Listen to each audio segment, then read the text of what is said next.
Welcome to Seeing with Your Soul, a safe and sacred place to be vulnerable, to be transparent, to be authentic. I am your host, Tisha Michelle.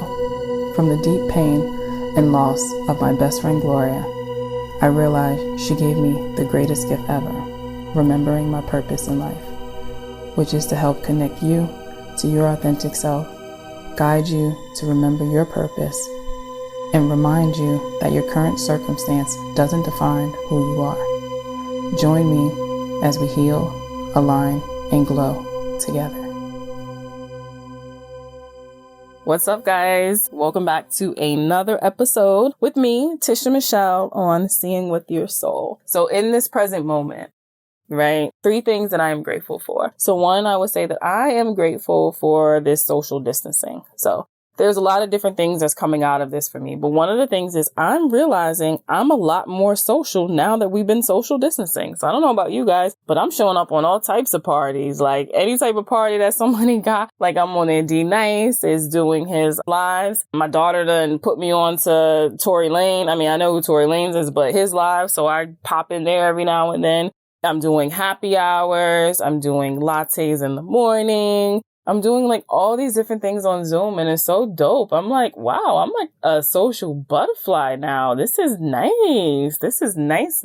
I'm even answering the phone when people are like FaceTiming me. I don't do FaceTime. Like my oldest daughter will always like to FaceTime me, and I'll just like decline it, and then I'll just call her right back. And she's like, but I want to see you. I'm like, I don't want to be on FaceTime. No.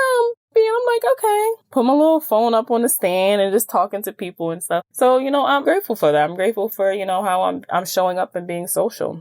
So the second thing that I'm grateful for Twitter and TikTok. So my oldest daughter will always send me Twitter and my youngest will send me TikTok. And that shit be so funny. And it always comes to me at the best time. Like, I'm like, oh my God, I needed that laugh, right? And I'm like, look, the internet and especially Twitter will never be defeated. The shit people say on there just be so funny. And every time I'm like cracking up, I really appreciate and am super grateful for laughing. And just laughing will just change your whole mood and everything, just make you feel good. And I super encourage all of you guys is to find your like go-to when you want to like shift your mood and you just need to, or just to add some more laughter into your life. So for me, my go-to is when I'm like, you know what, I need to laugh. I'll look up anything on TV or on Netflix that has Kevin Hart in it. Or I'll go to his IG page because he's been doing like these confessions of the heart. And that should just be mad funny. You know, Kevin Hart, he's hilarious. So definitely grateful for that. The third thing I would say that I am grateful for, I'm grateful for my to-do list. My to-do list, right? So I get to do whatever it is that I want to do, right? A lot of times I have so much stuff that's in my head. So instead of avoiding by getting overwhelmed, I'll just write a to-do list and I'll put all these things on this list. And it helps to keep me not in check per se, where I have to have like a schedule or something, because I don't really do well like that.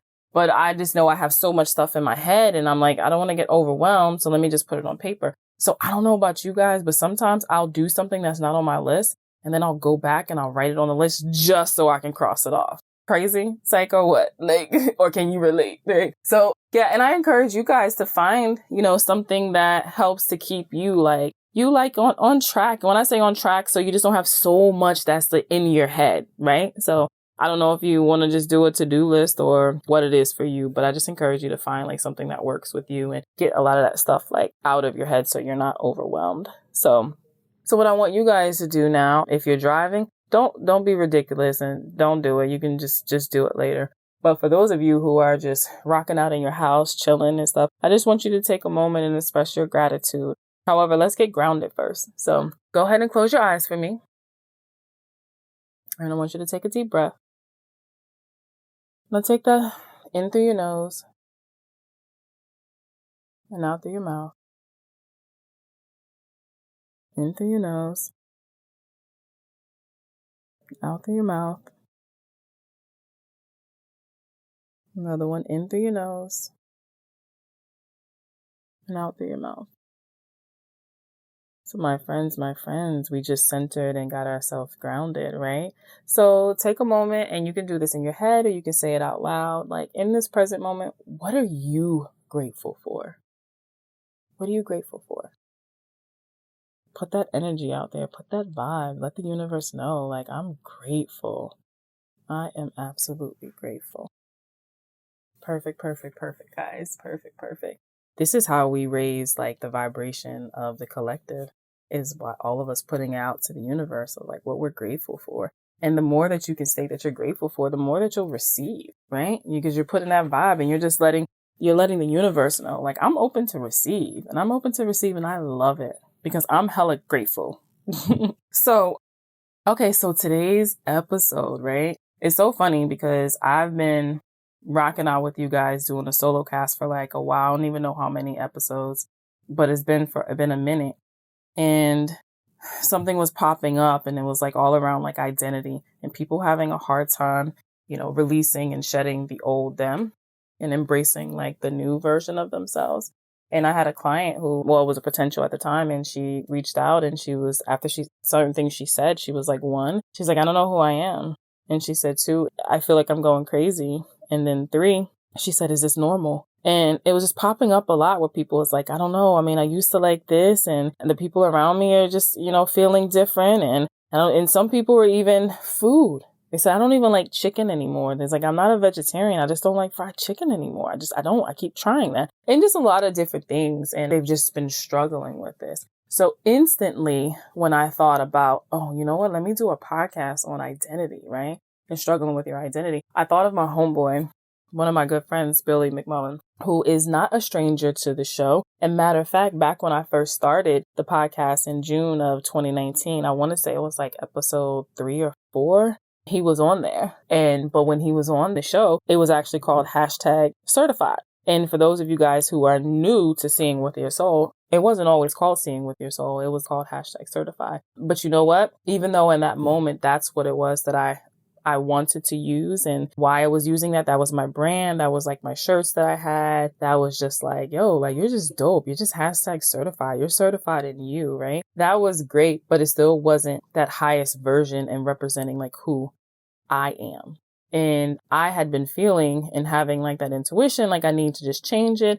And then when I was talking to Jessica Hurley, something had came up about the name, and I was like, yo, that's actually one of the things I wanted to talk to you about. So that also goes back to like your identity and not being attached to something, right? Because I can be like, oh my gosh, no, this is the name. I'm just going to stick with it. I don't want to change. I don't want to let it go. It matches with my shirts and it's a part of that brand, blah, blah, blah, blah, blah. And it was like, no, that I wasn't attached to it. And that was no longer my identity. And this is where Seeing With Your Soul was birthed, because that represents me, and that represents me, my voice and my message. And it represents you guys seeing with your soul, right? Coming from that deep part of you and being okay with that. So, when the identity thing came up, I was like, yeah, I gotta talk to him. So if you hadn't, listened to that episode and like know about him, his name is Billy McMullen. He did 7 years in NFL. So he's an NFL vet. He played for the Redskins. He played for Seattle, and he played for Philadelphia Eagles. And then after that, he transitioned into creating Wide Receiver Nation, where he worked with wide receivers from all over to help them like own their craft, but also help them get into colleges, help them with the camps, but help them to like develop like who they are, and understanding that the sports and stuff, that's great. You can run your routes and you can catch and you can do all this, but like, who are you? What type of man you want to become? And I think that's really like dope, because it also switched into like more also of a mentorship for them. So super, super powerful. And his biggest movement is his #MadeFree. So if you follow me on Instagram, you may have seen me. I'm sometimes wearing the shirt that says #MadeFree, because that's what we all are. We all are made free, but it's what are we doing with that? What are we going to do with that, right? So today we vibed and we talked about identity, and he shared a little bit of like what he struggled with. But one of the big things I love when he talks about identity is he talks about the Joker effect, right? It's so, so, so dope when you like listen to like the Joker effect, right? So I had him talk about that because I want you guys to really see that example and see like how that is, so you can understand that you create your identity, that, your current circumstance and titles doesn't define who you are. And it is okay to shed that old version of you. It's perfectly fine. Perfectly fine. So I hope you guys enjoy it. And we just vibed out. And okay, so tune into the conversation with me and Billy McMullen on identity. Welcome to Seeing with Your Soul. Last time you was on, it was #certified. So it was pretty cool because the past, I don't know, maybe 10, 15 episodes, I've been solo cast. I haven't had anybody on. So welcome to redoing, having a guest here. I feel privileged. Yay. Okay, so before we get started, in this present moment, I want you to state 3 things that you're grateful for. State it? Oh, I was thinking it. No, my listeners will want to know what you're grateful for. Oh, okay. I think it's super important to I always share what I'm grateful for because sometimes I believe that'll spark something in someone else. Because sometimes when you're thinking I don't really know, should I say that I'm grateful for this? And then it'll make someone think and go even a little deeper. So let's have it. Let's go. All right. So the first thing I'm grateful for is my baby girl, Zoe, and my son, Josiah. The second thing I'm grateful for are early mornings sitting on the porch drinking turmeric tea. And really, seriously, just listening to the birds and, maybe a little chilly, maybe a little warm. That's a cool time, man. Third thing I'm grateful for is, you know what? I'm actually grateful for this time. As crazy as it may be, I'm actually really grateful for this time because there's a lot of soul searching. There's a lot of emotions. So you're forced to deal with some emotions that you wouldn't otherwise have to deal with, whether that's happy, sad, fearful, energetic, lethargic. You're just forced to deal with a lot of your energy that you wouldn't have to deal with when you're stuck in that daily rat race running around. So I'm actually grateful for this time because I can see a lot of opportunity. I'm glad you brought that up. So you said that we normally wouldn't have to deal with because I'm assuming because we're always so busy, right? So what do you feel? Why do you feel how can I really say this? To me, I say that it's forceful energy, right? It's forcing us to be still or to deal with whatever is going on in our life and really face it is it because we don't have anything else to do? Where do you feel the difference is? Maybe I'll just ask for you personally. So where do you see that difference at? That shift now with everything that's going on right now to even be thankful for? What was the difference between now and avoiding the stuff then? All right. So my personal situation, I had a intuitive thought that something major was coming down the pipe. And I've had this intuitive thought for a while now. So 2 things. First of all, it allows me to know that what I hear and feel inside is something real. It's like a confirmation once again. That's first thing. So when it first happened, I was very fearful, thought I missed some opportunities. However, it sort of gave me a checkpoint by my name to say, hey, you know a few things without being told these things. Secondly, it causes you to start wondering about, or causes me to start wondering about the future and what the future would look like and how would it be so different from now.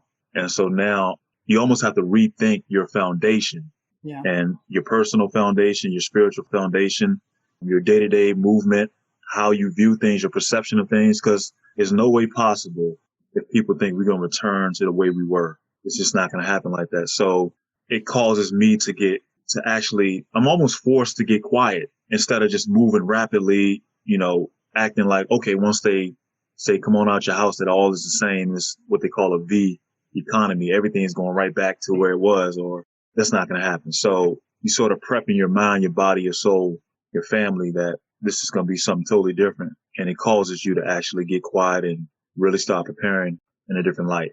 Oh, absolutely. I had someone ask me, say that to me and was I can't wait till things go back to normal. And I was it's not. It was that normal that we had, that's over. That's gone. It's a wrap. It's absolutely a wrap. Don't know what the new quote unquote norm is, but that whole system and everything, it's done. It's over with. Most definitely. One of my clients, had sent me this message on Facebook. Well, at the time she was a potential client and she had heard about me from someone. So she sends me this long message, she wants to connect with me. And she was kind of explaining some things. But one thing that stood out that she said was, I don't know who I am. And I feel like I'm going crazy. Is this normal? And of course, I thought about you because of the whole, with identity. So I want to talk about that. This is before COVID-19 with her feeling like this. And she's my client now. And we've been, talking a lot. And that's like her big thing. She's like, I don't know who I am. I don't know. So many things in there is one, she doesn't know who she is. Two, she feels like she's going crazy. And then three, is that normal? So like, what are your thoughts on just identity and people struggling with that? Oh, so I get pretty excited about that. So, a lot of us think when we're trying in the pursuit of growing, like we made a decision to grow in our life. Maybe it's growing from a job or growing from a relationship or growing to a certain level of income or even growing spiritually. We think that in that growth, that how we've been taught that positivity should feel or moving forward should feel.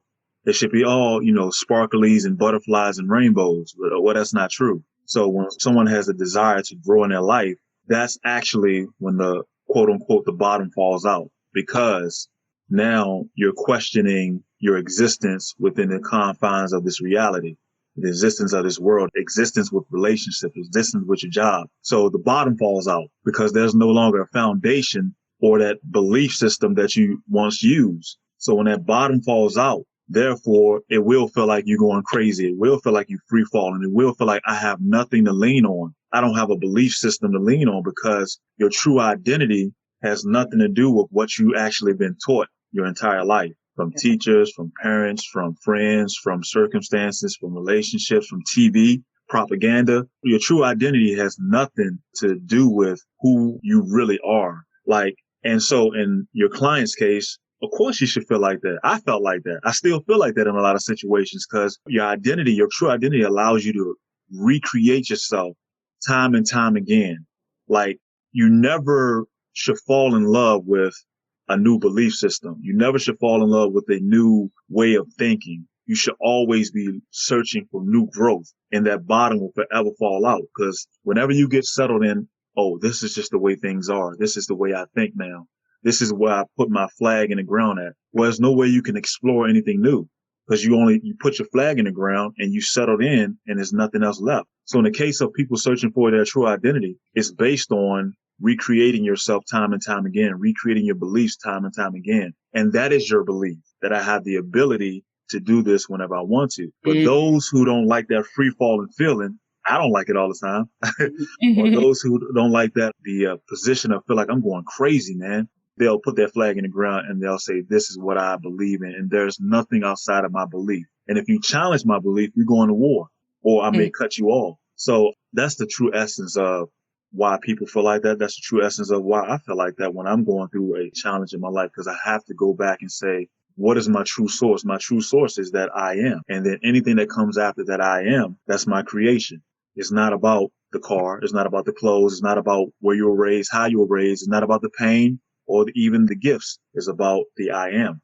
I love that when you said that the real true belief is believing that basically you could change it. And I think it's interesting because, we've been conditioned, like you said, we've been taught to believe one thing. And so many people allow their identity to be, whether they're a mom or a dad or whatever their job is, whatever their title is, like that's their identity. And without that, they're nothing, right? Exactly. So it's interesting because I think if people really take time to really step back and really go within, and some people are like, what does even go within, right? It's just chill out, just hang with yourself, vibe with yourself. What you really feeling? What are you really thinking? Like, what are these memories that's popping up and stuff? But if you really think about it, if you put your identity into a job, right? Like people in a job, people really don't realize you change jobs. So if you change jobs and at once your identity was in that one job and now it's in another, really think about it. You can change everything. Anything can change and get away from that belief of this is this and now it's been taken away from me. And it's like, what the heck am I going to do? So I think that it's just really, interesting where people, and I felt like it before too. So it's not just other people and not me. I've been there before too, where they feel like they're going crazy. Mm-hmm. Because they're feeling different. So again, it goes all back to our conditioning and stuff. And this is like a huge message to just like everyone. Like it's just really time to start, waking up. And this is not to be like, oh, you're woke. It's just waking up to like yourself and understanding that it's okay. You don't have to be this one thing. Another thing I was getting with like some of the clients is where they're like, well, I started this thing, and whether it's a job or whatever it is, but I don't want to do it anymore, but I keep bouncing all around, or I feel like I'm a quitter. And I'm like, if you don't feel it anymore, why are you going to continue to go through with it? You can change it at any given time. But again, it goes back to our conditioning. We've been conditioned so much to feel like, oh, if you don't stick with one thing, like, oh, you're all over the place, or you just can't, you're a hot mess. And we even say it about ourselves, we're like, I'm just a hot mess, right? And we're just programming and just keep going like over and over. So I wanted you to talk to my listeners about, my favorite thing, the Joker effect, because I think that it's just the identity and about how people believe that they can only be one thing, like particular. Mm-hmm. And that's where their identity is caught and that they can't change, from there. So would you be willing to enlighten them on that? Yeah, I'm glad you brought that up. And before I dive into that, the Joker effect, which I do have the shirt on right here. I didn't even notice it. So funny. Right here. You said a good point about being with yourself. I had a thought yesterday, and we all do it, and it is at that position of being aware. I had a thought about something that brought some fear into my heart, my mind, and my space, and I quickly jetted to something superficial. They said, "Ooh, that would make me feel better." And some people will say, "Well, you just helped yourself out. You made yourself feel better." Not necessarily, because that fear is going to show up again. Now, if I can bask in that fear and say, yo, I'm really afraid of this, or this is really making my skin crawl, or this is making me feel a certain type of way, let me bask in this a little bit and find out what's up with this. Like, why do I feel like this? Why am I repeating the same pattern instead of jetting to that superficial thing or even another thought? Now, people say, well, don't think negatively. Well, I'm not thinking negatively. I'm taking that piece of whatever that was that made me feel like that, and I'm sort of molding and shaping it and trying to understand it. Now I can take and put something better on it or in front of it that says, all right, this is what I want to replace that thought with, or this is how I see that situation now. It's not just leaving it there, putting it in the closet and going somewhere else. So Absolutely. That was awesome what you said. Yeah. Something else you just said about where people say like, oh, that's you thinking like negatively. I think that's another thing that people really don't sit with. And what does that even mean? Like, if you really think about it, because I've had some people say, well, I don't want to focus like on the negative because those things that happened in the past. I'm like, there's a difference. It's not like you saying like, oh my gosh, this is going to happen to me now because it happened back then. And like, oh my gosh, the same thing's going to happen. It's just saying, no, whatever happened that you're avoiding, sit with it. Feel any emotion that comes out of it, whether you're screaming, whether you're angry, whether you're sad, whether you're happy, whatever it is, feel that shit.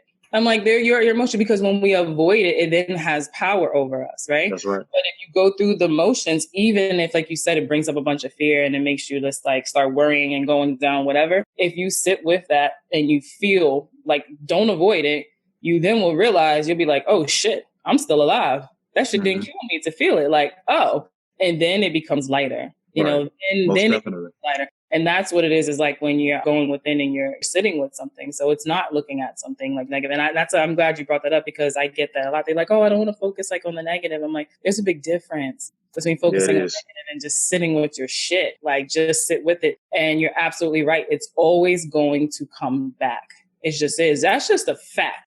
And people can fact check it. It's going to always come back until you fact check, until you deal with your shit. And what my famous thing is, same product, just a different packaging. So whatever it was that happened in that one relationship, it could have been romantic. You didn't sit with it. You didn't heal from it. You didn't learn from it. It's going to come up in a different type of relationship that's not even romantic. It could be with a family member. It could be at a job. It's the same thing. Is going to keep coming up until you actually sit with it. And you know what? I'm going to get on the Joker, but you just bringing up some good points, because I remember back in Philly when I played with the Eagles, my first 2 years, my first year and a half was rough.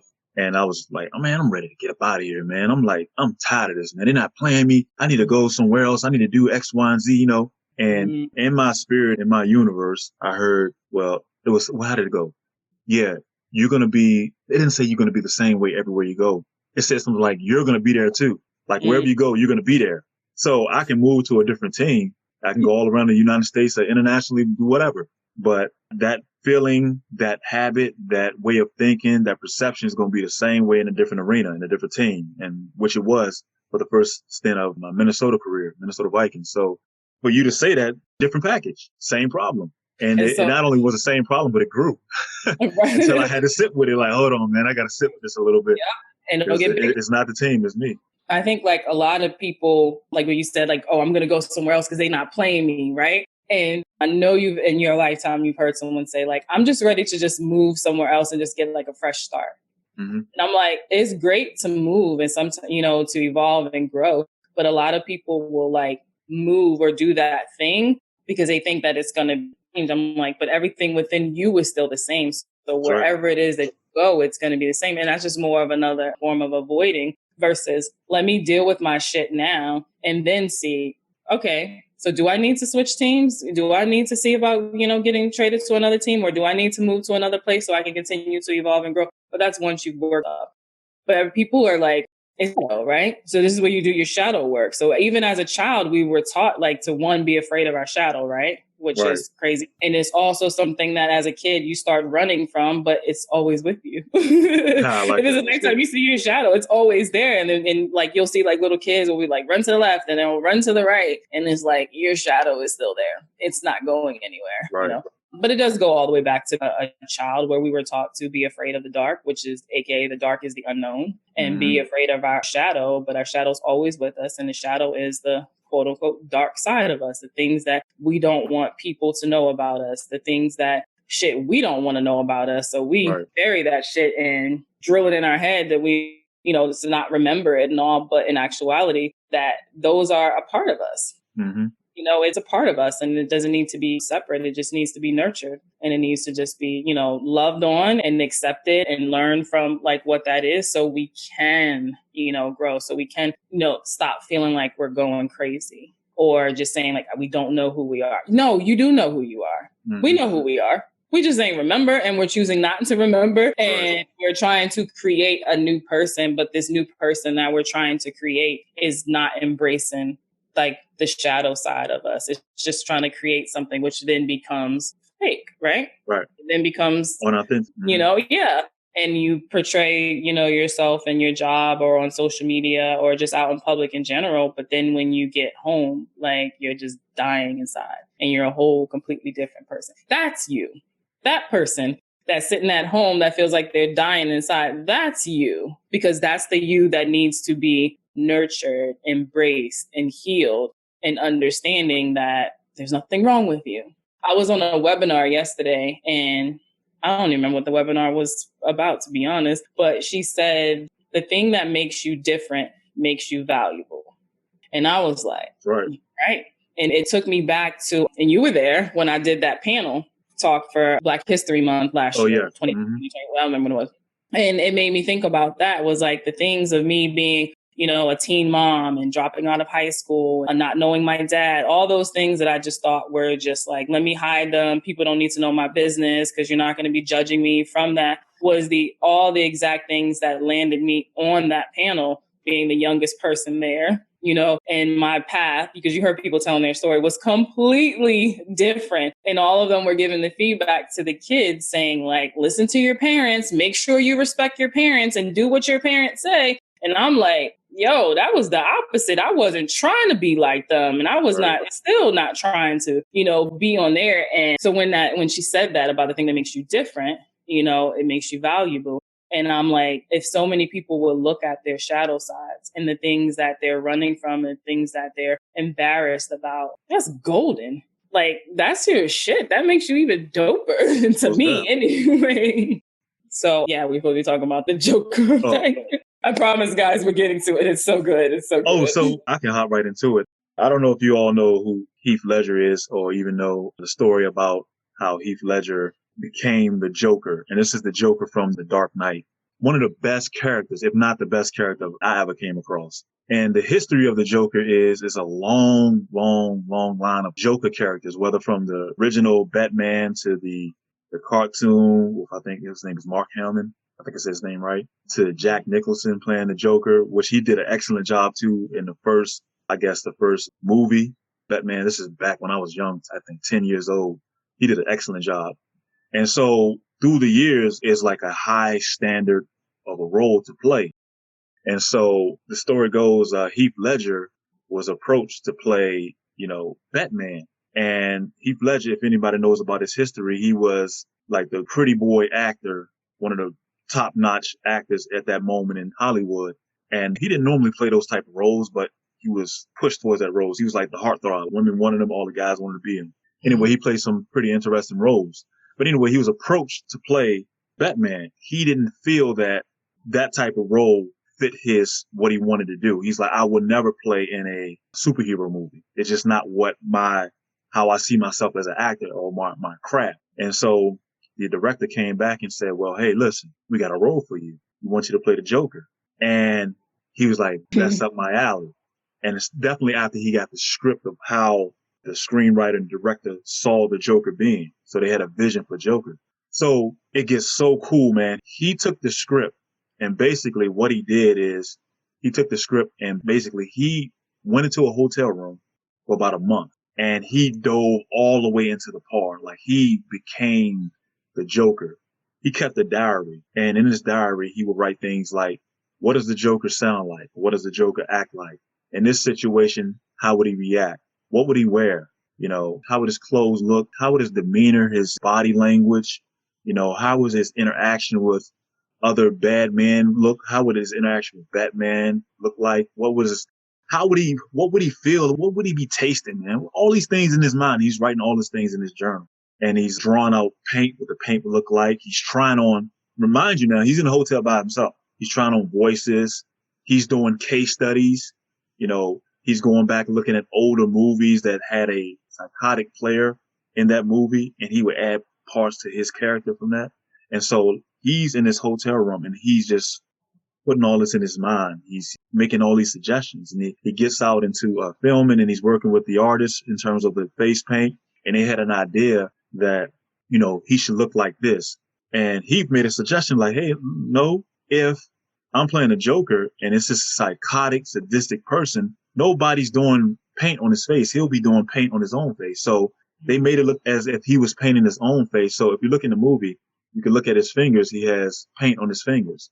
So this crazy character is painting his face every time he goes out and does these crazy acts, right? So the movie goes, action. He's in the movie. And this cat is all the way in. I mean, from his voice to it was such a wonderful job how he played it. His voice, his mannerisms. I mean, he's all the way in. So they saying cut, and he's still in the role of the Joker. He's still playing that Joker. He's no longer Heath Ledger. He is the actual Joker now, a sadistic, crazy person who enjoys mayhem. That's the Joker, right? I read something that his sister said the other day. She was saying, hey, my brother didn't go crazy. He actually had fun playing his part. He was like having fun with his part. And I read that and I was like, of course he was, because that's what the Joker would do. He's having fun creating mayhem. Heath Ledger was like an avid skateboarder. He used to skateboard. So during the movie, the scenes that when they were in that trailer, he would actually skateboard around as the Joker. Like he wouldn't come out of character. And side note, that's called method acting, where you go so far into your acting that you draw from past experiences to play this role. So he's all the way in, like from the fight scenes where he want his co-stars to co-actors to actually hit him. I mean, he's like even shocking some of the people in the movie, his actors, where like, yo, he's freaking me out a bit. So the sad story is that he got so far into the role that, think about it. If I get so far into a role of a man that's sadistic and crazy, it's going to be hard for me to come out of there, So sadly, after the end of the movie, he overdosed. He had some sleeping problems. He overdosed on drugs. And it's like a very, very sad thing. Like he won an Oscar for it. He was one of the best young actors out there. And I was like, man, that's a really sad story, man. That's crazy. And what I gleaned from it, I was like, wow, this cat, Heath Ledger, went so far into character, so far into the Joker role that he actually transformed. He actually transformed his life. He transformed his mannerisms. He transformed his perception. He transformed his voice. He transformed his clothes, his face, his expressions, everything. That now he was so far into character that when the movie's over, I'm pretty sure he's having thoughts of what a sadistic character in this society is doing. It's hard to sleep like that. I am no longer Heath Ledger. I am now the Joker. And I like to do a comparison. Like if you look at the Joker and then go look at other Heath Ledger movies, you can tell the difference. Like you can tell that's okay, that's still Heath Ledger. He still has some form of his mannerisms from one movie to the next. But in the Joker, he lost all his cognitive being to play that role. Now, side note, if you go look at Denzel Washington, and Denzel Washington is a method actor himself. All of his movies, Denzel always leaves a part of himself to come back to the Denzel. I don't care if he's playing Training Day, name another movie, Book of Eli. There's a bunch of Denzel movies, but because people act like him. They do it like he does a little nose, a little swag, the little walk. That's Denzel. The little mannerism, the cool man. That's Denzel, man. He always leaves a way to come back to his old self. Well, Heath didn't do that. He burned the bridge and he became. And so I looked at that. I said, wow, if he did that for an acting role, why can't we do that for our lives?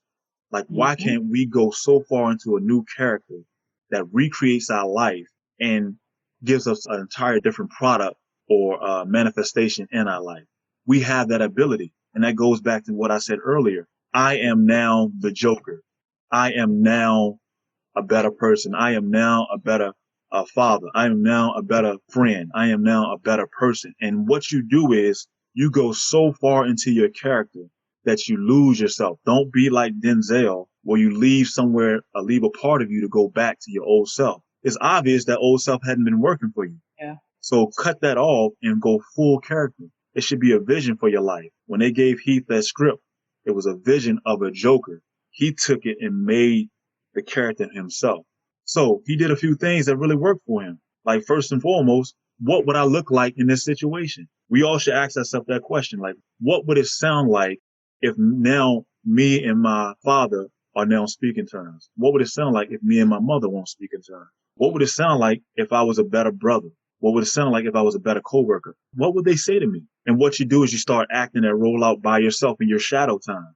Because most of us have these thoughts of mental conversations, what we all do, where we're arguing with our boss or with our loved ones all the time. So when you see them again, you're arguing. You already played the character. So what I'm saying in short, you have the ability, just like Heath Ledger did for a acting role, to change his entire course of his life. You have that ability too. But you cannot be afraid to lose yourself, that free falling, feel like I'm going crazy. I lost my foundation. Why? Because I changed my character. I changed my entire role for my life. And you, like I said, you have the ability, like, wear something different, think something different, speak something different. And it's a wonderful thing. We all do it, but most of us leave a bridge to go back to that place of comfort. You got to think, man, that place of locking yourself into a hotel room, that couldn't have been comfortable. That place of losing time with friends and family to create something new, that couldn't have been comfortable, And I mean, just even playing the role of a psychotic, sadistic person, like what type of comfort level is that? So do you want something better in your life? Heck yeah. I'm pretty sure you do. Well, you start acting that role right now. You don't have to wait for it to come into your life. You act it right now. And that's the beauty of the Joker effect. I play the part until I become the part. And real fast, it's two ways that I like to say false enthusiasm. Like false enthusiasm creates a real authentic feeling if you do it properly. Some people play a role that is not authentic. They play a role for other people. But like you said, you go back to the house and you still that same person. Other people play the role for themselves. And then the people outside start to see the difference. Like I'm going to play the role of a billionaire in the house when nobody's watching so I can go out and be a billionaire outside of my house. Others playing the role of somebody who doesn't have $10 in the bank, but they over leverage in a home, in a car, in a ring, diamond partying for other people to believe, but they'll never become that billionaire because they actually just play a different role. So have the wherewithal to know that if somebody that's acting, you'd be surprised like how many actors need to go get some like detox after the movie because they changed their way of thinking for that role, right? Psychiatrists. Like, but we don't want to lose ourselves. Like lose yourself to these old habits, lose yourself to these old ways, lose yourself to these old beliefs and these old fears. And there's some practical things that you can do to do so. So in a nutshell, that's the Joker effect. You have the ability to be as a Joker did and change your entire course of your life, just acting the role out. Yeah. I think like when you say like about like this character that he was playing, like to my listeners, ask yourself like what character are you playing right now? And Mhm. did you just accept the script from society and the Right. script from your family and you just owned it? So many people have these beliefs that aren't theirs. They're not even theirs. They're someone else's belief. It's someone else's script. Like That's it right. wasn't meant for you. You got it's kind of like when we watch a movie and we're like, dang, I really wish such and such would have played this role. I think this would have been a really good role for that person. And I think that's like how it is like with like our lives. Like you're operating from a script that wasn't meant for you. It belongs to someone else. Someone else, gave that to you. I don't know. I have no sense of time. So I don't even know when this was, a couple months ago or whatever. When I went to this talk, Penn Bagley was doing a talk and he's the one from the Netflix show You. He came out onto the to the stage and he was like, I'm really nervous. And as he was talking to us, right, and it's probably, I don't even think it was 100 people in there, right? And this is like the famous actor, Gossip Girl. I think it was Gossip Girl was like his first like real thing. And if anybody is like fans of him and I jacked that up, forgive me. So he's like, I'm really nervous. So people were asking questions and he just kept, a couple of times he kept saying he was nervous. And I'm like, how are you, in my mind, I'm like, how are you nervous when you're like this crazy, like big actor? And I guess we were in tune with each other because then he said it. He said, it's really easy to read the script that someone else gave me, but it's hard for him to just be himself. I was like, no, that was so deep coming from a great actor. Right. And if I have to sit and say it's easy for me. And I never thought about it like that because I've heard other people say, get up there and give their little speech. I'm like, oh, they capping. They just saying that just to make it like, I'm so nervous. I'm like, you made all these damn movies. You're fine. Just fucking talk to us. Like, but they have to be themselves. And it's hard, but it was so easy to, That's when I was like, right? I was like, oh my gosh, but that's what it is. It's so easy, for people to walk around being someone else, but it's super hard to be like yourself to the point that you feel like you're going crazy. It's because your identity is wrapped in that script, right? That character. And that's why I love how you do the Joker effect to show something that really truly happened and what happened afterwards because he couldn't get back, right? Right. Like he couldn't get back. And something else you said about that, when people leave like that bridge open to their past, that's a big thing. It's like you're evolving and you're growing, but you don't want to cut this one particular person out of your life. But that's the piece. That's the piece that needs to go bye-bye. Right. Whatever it is, it could be anything, it could be like a person or just a situation, a job or whatever. So you're evolving in other things, but you're still holding on to that one thing. And I think this is where people really struggle at. The biggest thing that you said earlier, one of the biggest things you kept mentioning, change. Like change. And I said something about your true identity allows you to change. Well, here's a big misconception. And where we get it from, I don't know. And I think it's just conditioning us, the American dream, house, spouse, 2.5 kids, 1 car, a small pool, and once you get that, get your pension and get your retirement and you'll be good. Yep. We've put that on you. And that means if you do it this way, you're a robot in a lunch line with no change. 1, 2, 3, 4, 5 steps, you're there. So humanistically, we don't figure a way that we don't like change.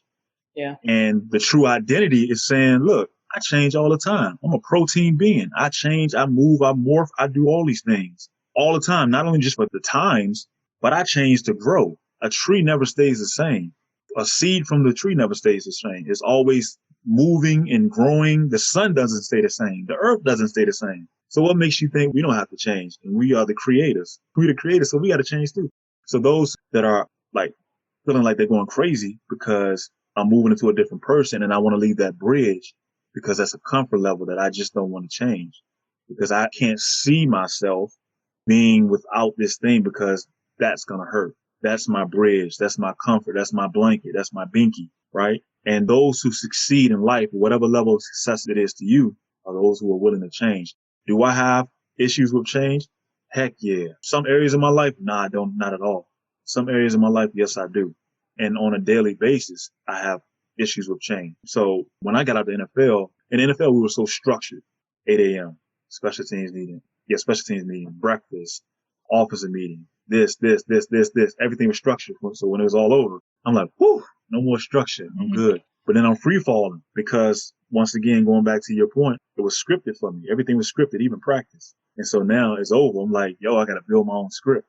And it took me a while to start building my own script as I was self-employed. So that was a portion of change and being able to say, hey, I have the ability to no longer think of myself as a football player, but as a human being that is able to change and morph and get better and grow and not be stagnant, you know? So most definitely, man, I think that identity and what I share with the Joker effect is all about change. And then, like I said, once again, you go back to Denzel, he don't change. Even though he's one of the greatest actors of all time, he still leaves something. After this movie, people, I know y'all love me acting, but after this movie, I got to live with me. So I'm going to go back. And I'm not trying to be, you know, the training day officer. I'm not trying to go off. You know, I ain't trying to go out here and just scheme and kill folks. I got to go back home and live. You know what I mean? So let me keep my little swag in here, you know? But no, that's so true with you saying about like change. It's like the one consistent thing that we do is change. And we're so afraid of it. That's the only consistent thing. And I'm like, it's so important to like honor those cycles, right? Honor the cycles of like our body, honor the cycles of our emotions. And it's what we run from. It's like, oh my gosh, like I'm supposed to feel like this all the time. I'm supposed to I know I had this thing. I couldn't even tell you where it came from, but I was like, by the time that I'm 30, you know, I'm going to have this, you know, banging ass career. I don't know what that career was, but I'm going to own my house and all these things. And like, I'm like 39 and how much have I changed? Like in all those different years and stuff. But I don't even know where it came from, but wherever it came from, it was so drilled into me that I felt some type of way because I didn't have that house at 30. That was mine, you know? Right. And then when I really started thinking about it, I was like, wait a minute. In this present moment, whenever this was, I was like, if something was to break in this house that I would own, I can't pay for it right now. So why do I have this in my head? And you know what I mean? Of like, I have to have a house by this time where like, if something went wrong in there that wasn't covered under like a warranty or something, how was I going to pay for that shit? That's to my point, right? Somebody wrote your script for you and wrote it for us. Like, here you go, Tisha, this is what you're going to want. And we don't know, like, people, right? That's the crazy thing about it. Like, you're either going to make a decision or you're either going to make a decision. Your decision is going to be from you consciously or subconsciously. Like, and those who understand how to write people's script for them, it's called propaganda, right? So let me write this for you because I'm going to benefit from it. You know, and here's the thing, guys, whoever's listening, be careful who you're around because people are constantly writing scripts for you. And that's why sometimes you need to cut people off. Because it can be quote unquote loved one or relationship that are very manipulative and writing scripts for you every day. And you don't know why you continue to do the same thing over and over again because they write your script. Yeah. And so when you do cut that off and you start creating your own vision for your life and morphing into that new character, heck yeah, it's going to feel like you're free falling because the director and the screenwriter is gone. It's only you now. And so, yeah, we asking for things. And that's the cool thing about shadow work. Like, bruh, I don't really want that. Exactly. I don't want that. You like, when you really get quiet, you be like, yo, I don't want that. Like, that don't even feel good to me. I've been asking for that for such a long time. I got to a point in my life, and I think I shared this with you before, where I was like, man, I don't want nothing. I just want to feel better. I don't want anything. Like they said, well, you know, bigger house, better car, this, that, more money in the bank. Okay, cool. I don't want that. I just want to feel better. I want to feel lit. I want to wake up feeling great. You know, I want to go to bed feeling great. Like I want to, whatever I'm doing in my life, I want to feel lit about it. And this is when I started moving more into like sharing and inspiring and motivating. And that in itself is morphing into the Joker. Like, let me start playing this role of a helper, of a healer, of a word of truth, you know, let me play that role to perfection. And in that role, I'm lit. I love it. I can do it all day long. So stop letting people write your script and create your own character, man, because you be asking for stuff you don't even want, man. You wake up and 10 years from now, you be like, yo. House that I don't want. Yeah, and I don't. It was funny because I went deeper after that. Like when I was like, okay, do I even want to buy a house? And then I was like, okay, would I be able to, because in my mind, I made up if something went wrong in the house, it was going to cost so much more money, right? And could I? So then after that, I said, well, let me go deeper and make sure I'm not making an excuse right now, right? And then I'm like, okay, so do I want to stay in the state forever? And yes, you can sell your house, but you still got to go through the troubles of that stuff. And I was like, I felt like, to me, once I really sat with what my truth was me purchasing a house to live in was going to keep me stuck somewhere. It was going to make me feel like I was stuck. Right. So I just started going like deeper, and you're right. It's like, I don't even want that shit. So where is this even coming from? One of my friends, one of her things was she was going to be in Forbes by the time she was 30. And she cracks up about it now, because at the time she's like, I wasn't even doing anything to get myself into Forbes. But for some reason, she was like, by the time I'm 30, I'm going to be on the cover of Forbes. And I'm like, you can do it. But we weren't even doing anything to even get into like there. Yo, you know what's cool, man? Like, I've set goals like that before, and I thought about them, and I've hit them. It was like, yo, I want to be on Forbes. I want to be on this. I want to be on that, and you get there. And if that was your primary goal, it's like, all right, what's next? Right. What's now?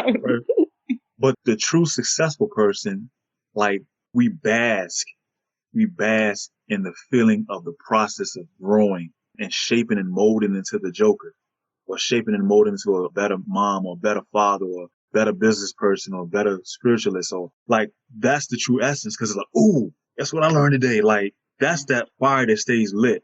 And then when you get to that goal, it's like, oh, that was dope. Ooh, but let me go through this process again. Like, that's the true essence, because it's like the growth process of change, because we're made from change. We are change. We like change better than we like being sedentary. Like, ask yourself, or ask anybody, would you rather sit by, or would you rather taste of a lake that's been sedentary and just been sitting there, or would you rather taste of something that's been flowing?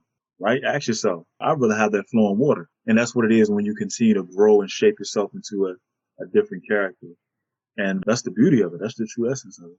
I remember I probably talked to you about this, that after I sold the home care agency, right? And I remember it so clearly. It was a Friday night, and I was still in Virginia, and I was laying on the couch watching TV. I don't even know if the kids were home or where they were at, but it was quiet. And I was looking at TV, and I kept checking my phone, and there was nothing, no one calling, no text message or anything, but I kept checking it. And I started feeling like I was getting depressed. And it was because I was so used to the last 4 years of my phone always going off, having this anxiety. Is it a care provider calling out? Did a client die? What fire do I got to put out? Oh my gosh, am I going to be able to make payroll tomorrow? Or am I going to get the payments in? But it was a Friday night, and I'm guessing I was by myself, or the kids was in the room doing their thing. And I'm watching TV, and it's quiet and it's peaceful. And I was relaxed, and no one was blowing up my phone. And that shit was weird as hell. And it was uncomfortable, because I was so comfortable with the chaos and the anxiety that I was having, and not being able to, go on a vacation because, oh my gosh, how's everything this going to run? That when I was still and I was calm, that shit didn't feel right. It didn't feel right at all. Now, it didn't take long for me to get over that shit, because then I was like, hell yeah, we're going to the beach and stuff. But that instant afterwards was because my identity was in that home care agency. My identity was so tied into that agency that in the beginning, I had a hard time selling it, because they wanted me to come with it. They were like, you are the business, you built this. And I'm like, no, I had to change my script. And it was like the third call that I got on with my brokers and some potential buyers. I kept saying we, because everything was like, well, I did this and I did that, because I did.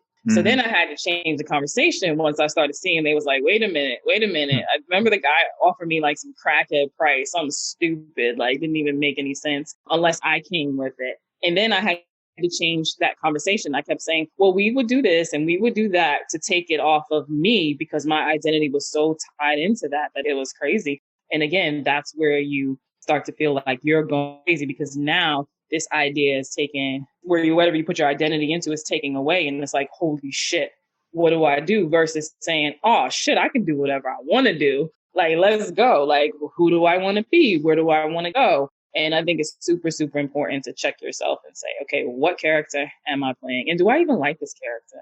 That's the other part. Like, do I even like it? Let's just go ahead and wrap this up. So for people like the listeners out there, right, that are struggling with their identity, right, that are feeling like they're going crazy, are just not even sure anything, like what advice or tips or suggestions like you would have for them that they can start like right now exactly where they're at? The first thing is like you have to have some sort of desire for something, anything, even if it's like not a life desire or a life changing feeling. Say, "Ooh, I just want to do that," and that desire, that small desire that you may have, and it may be shrouded because you've been so stuck in your stuff that you can't even see past your stuff. And for me, like I said, my desire was just to feel better. And I think if you start there, like, hey, just like being honest with yourself. I don't like this. I just want to feel better. That's a good starting place. And from there, once you really get, at the end of the day, people, Tisha, it's just being true. It's being real with yourself. I don't like this, man. Like a lot of us are playing, like you're saying, playing these roles and these scripts for other people. I just don't like this no more. I don't want to do this no more. I don't like the way this looks anymore. So yeah, just being honest with yourself is number one, uno, being honest. And if you really don't like it, don't do it. Or at least tell yourself you don't like it. Stop lying, say, I like it. And then from there, it's like a small, still voice of a desire that start brewing up. And then from there, you start placing your attention on that. Like, ooh, that would be cool if I had that. Like, what would people be saying? Like, what would they be saying to me? How would I act? How would I move if I was this person now? Or if I had that thing I want? And so those are two stages. Being true with yourself was 2 steps. Being true with yourself and then really putting your focus on the desire, even if it's like a small desire. It doesn't have to be this life-changing, heart-busting movie desire. Just really being honest with yourself and then focusing on that little desire that's in your heart. Perfect. Love it, love it, love it. Thank you so much. It's always good to have these conversations with you. And I wasn't being selfish now, so I get to share you with my listeners and your knowledge and all that. So, and of course, you're always welcome back on Seeing with Your Soul. Thank you so much. I appreciate you. Thank you, T. Welcome to Seeing with Your Soul, a safe and sacred place to be vulnerable, to be transparent, to be authentic. I am your host, Tisha Michelle. From the deep pain and loss of my best friend Gloria, I realized she gave me the greatest gift ever, remembering my purpose in life, which is to help connect you to your authentic self, guide you to remember your purpose, and remind you that your current circumstance doesn't define who you are. Join me as we heal, align, and glow together.